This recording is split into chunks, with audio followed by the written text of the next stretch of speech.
नमस्कार, स्वागत है आपका। 22 का महासमर देख रहे हैं आप। मैं हूं आपके साथ शफ़ान अंसारी। 22 के महासमर में आपको बताएंगे कि सोनभद्र पहुंची बीजेपी की जन विश्वास यात्रा में सीएम योगी ने किन किन योजनाओं का लोकार्पण और शिलान्यास किया। नमस्कार, मैं हूं आपके साथ आशीष पांडे। मैं बताऊंगा कि काशी में 10 दिन के अंतर पर पीएम मोदी का दूसरा दौरा होने वाला है। इस बार प्रधानमंत्री नरेंद्र मोदी काशी को क्या तोहफा देंगे, और मैं बताऊंगा कि मोदी के बाद किस तरह यूपी में होगा अमित शाह का ताबड़तोड़ दौरा। लेकिन बात सबसे पहले जन विश्वास रैली की।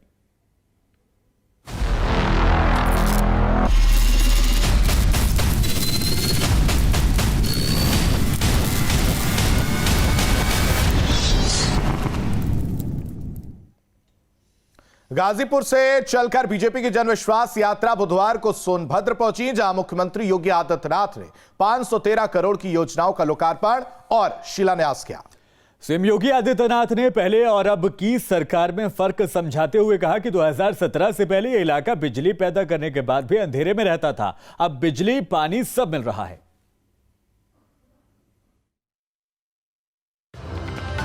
जय जय श्री राम।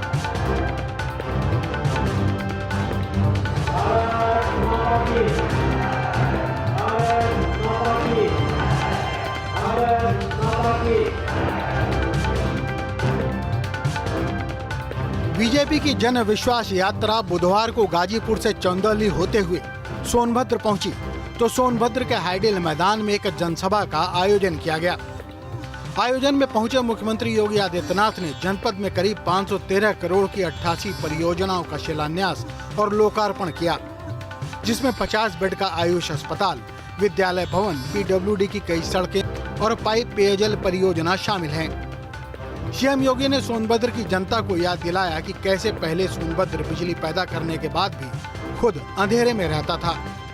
2017 के बाद आपने देखा होगा, यहां पर प्रधानमंत्री आवास योजना को देना हमने प्रारंभ किया ही, हर घर को शौचालय की योजना के साथ जोड़ा।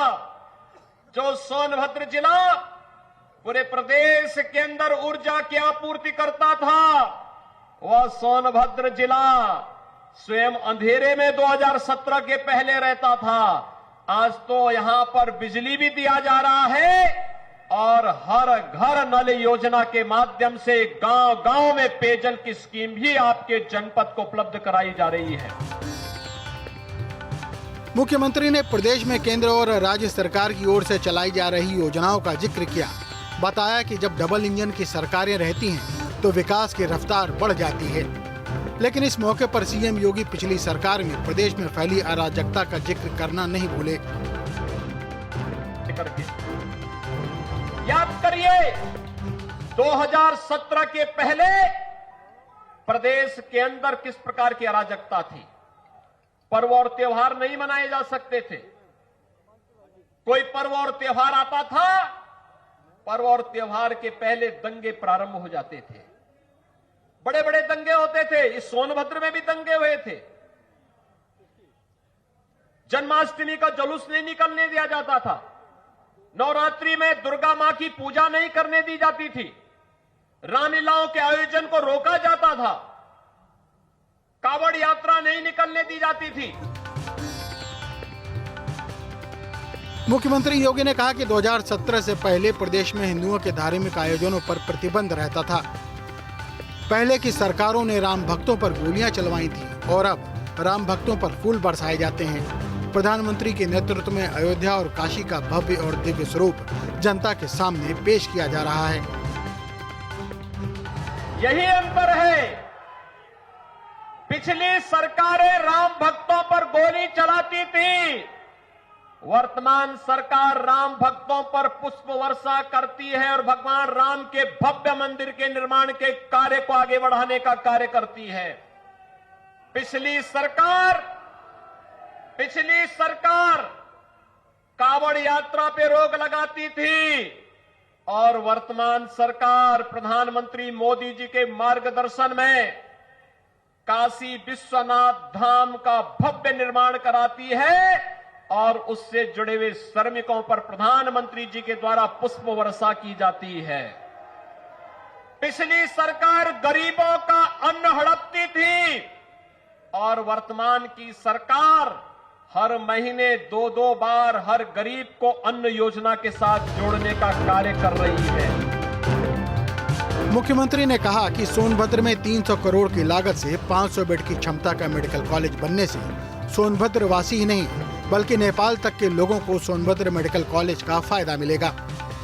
सीएम ने वादा किया कि इस इलाके का भरपूर विकास होगा और यहाँ स्वास्थ्य के साथ साथ शिक्षा और इंफ्रास्ट्रक्चर के क्षेत्र में भी काफी काम किया जाएगा।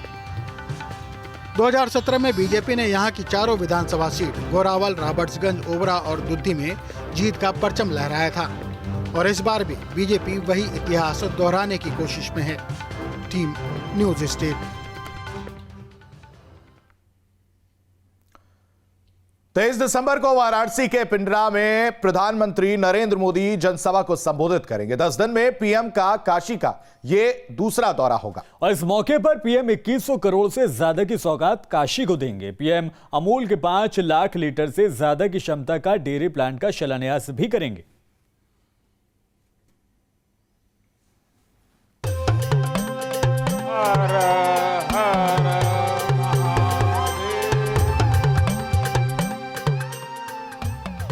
वाराणसी फिर अपने सांसद और देश के प्रधानमंत्री नरेंद्र मोदी के इंतजार में पलक पावड़े बिछाए हुए तैयार है।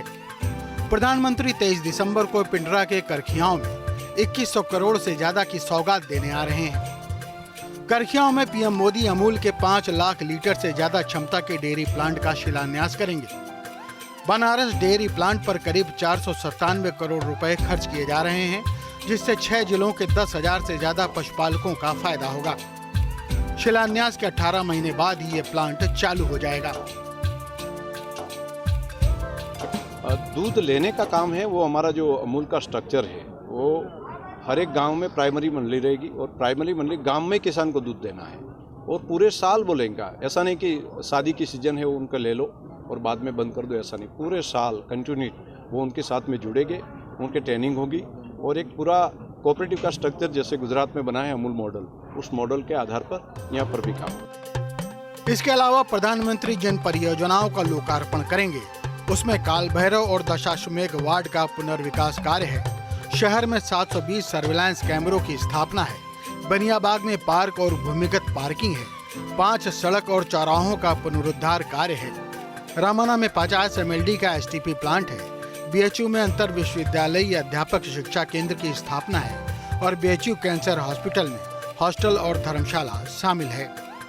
इसके अलावा प्रधानमंत्री मोदी मोहन सराय दीनदयाल उपाध्याय नगर चकिया मार्ग का चौड़ीकरण, वाराणसी भदोही मार्ग पर 8.6 किलोमीटर लंबी सड़क का चौड़ीकरण, होम्योपैथिक मेडिकल कॉलेज की स्थापना और रामनगर में बायोगैस आधारित विद्युत संयंत्र का शिलान्यास करेंगे। निश्चित रूप से लखनऊ में एक बड़ी रैली हम करेंगे। जन संदेश यात्राएं समाप्त होगी, समापन में एक रैली हम करेंगे। अभी तो अपार समूह जन संदेश यात्रा में आ रही है और बड़े बड़े कार्यक्रम हो रहे हैं। लोगों का सहयोग मिल रहा है, स्नेह मिल रहा है, प्यार मिल रहा है। ये बताता है कि भारतीय जनता पार्टी पिछले बार से भी बड़ी बहुमत के साथ सरकार बनाने जा रही है। पीएम मोदी 10 दिनों के अंदर ही दूसरी बार काशी के दौरे पर आ रहे हैं। इस दौरान वो 1500 करोड़ का तोहफा भी काशी वासियों को देंगे, लेकिन विपक्ष को ये बातें हजम नहीं हो रही। कि भारतीय जनता पार्टी को हार का डर सता रहा है और जैसी हार का डर सताता है, इनके बड़े नेता अटकाने के लिए, भटकाने के लिए, लटकाने के लिए और डराने के लिए उत्तर प्रदेश में आ जाते हैं। आज ये उत्तर प्रदेश की जनता को अपने काम नहीं बता रहे, उत्तर प्रदेश की जनता को भय दिखा रहे, अपनी लूट नहीं दिखा रहे हैं जो इन्होंने केंद्र सरकार में 28 लाख करोड़ की पेट्रोल प्रोडक्ट्स से की है। खाद्य पदार्थों की महंगाई नहीं दिखा रहे हैं, किसानों को खाद की कमी नहीं दिखा रहे हैं। शुद्ध भ्रमित करने के मुद्दों में अमित शाह जी आ रहे और जनता इनको करारा और माकूल जवाब देगी। काशी विश्वनाथ कॉरिडोर के लोकार्पण के दौरान कार्यक्रम को जिस भव्य और दिव्य तरीके से देश दुनिया के सामने पेश किया गया था, उससे काशी वासी तो खुश हैं, भले ही विपक्ष में कुलबुलाहट बढ़ गई हो। यानी कि बदलते हुए बनारस की जो तस्वीर प्रधानमंत्री ने सोची थी वो अब वाराणसी में चरितार्थ होती दिखाई दे रही है और 23 दिसंबर को करखियाओं में इन सारे शिलान्यास और लोकार्पण के साथ प्रधानमंत्री जनसभा को भी संबोधित करेंगे। जिसे खास तौर पर उत्तर प्रदेश के इस चुनाव से भी जोड़कर देखा जा रहा है। वीडियो जर्नलिस्ट विपिन सिंह के साथ Sushant Mukherjee, News State, Varanasi. PM Yogi के ताबड़तोड़ दौरे के बाद यूपी में अब अमित शाह के दौरे होने वाले हैं। अगले 10 दिनों में अमित शाह 7 बार यूपी आएंगे। अगले 10 दिनों में अमित शाह यूपी में रैलियों को संबोधित करेंगे तो बीजेपी का विजय पथ तैयार करने के लिए रणनीति भी बनाएंगे।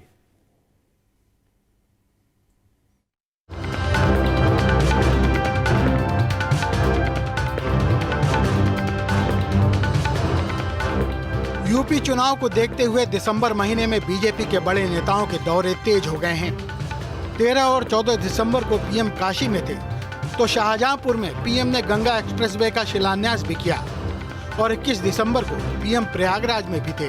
प्रधानमंत्री मोदी 23 दिसंबर को फिर काशी और 28 को कानपुर पहुंच रहे हैं। ये महीने शिलान्यास और लोकार्पण के नाम रहे हैं। तो अब यूपी के चाणक्य कहे जाने वाले और पीएम मोदी के भरोसेमंद अमित शाह की बारी है। आने वाले 10 दिनों में अमित शाह यूपी में मंथन करेंगे और रणनीति तैयार करेंगे। यूपी की रणनीति हो, राजनीति हो या फिर कूटनीति, अमित शाह इसमें माहिर हैं।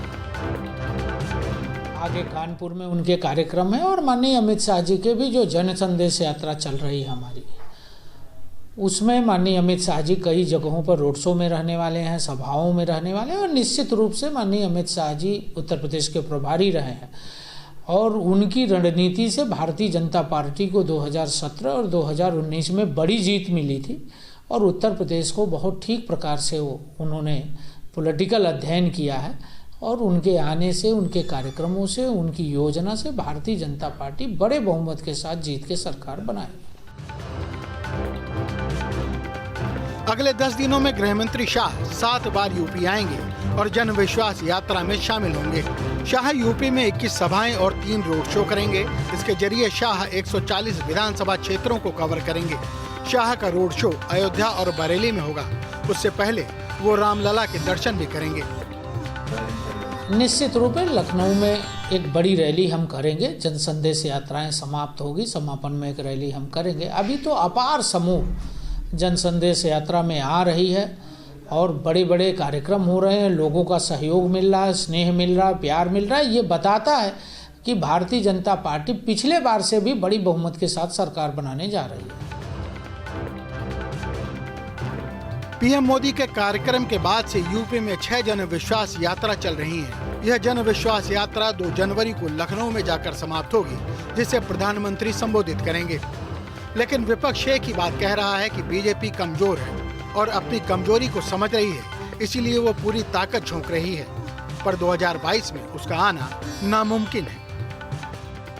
बताएंगे क्या उस संदेश यात्रा में? क्या बताएंगे कि मैंने हाथरस किया? क्या बताएंगे मैंने उम्भा किया? क्या बताएंगे उन्नाव की घटना हमारी सरकार में? क्या बताएंगे गोरखपुर में एक व्यापारी को उनकी पुलिस पीट के मार देती है? अब यूपी का चुनावी माहौल अपने चरम की तरफ बढ़ता दिख रहा है, क्योंकि कयास लगाए जा रहे हैं कि जनवरी में कभी भी चुनाव आयोग चुनाव तिथियों की घोषणा कर सकता है। ऐसे में बीजेपी अपनी पूरी ताकत से यूपी में जुट गई है।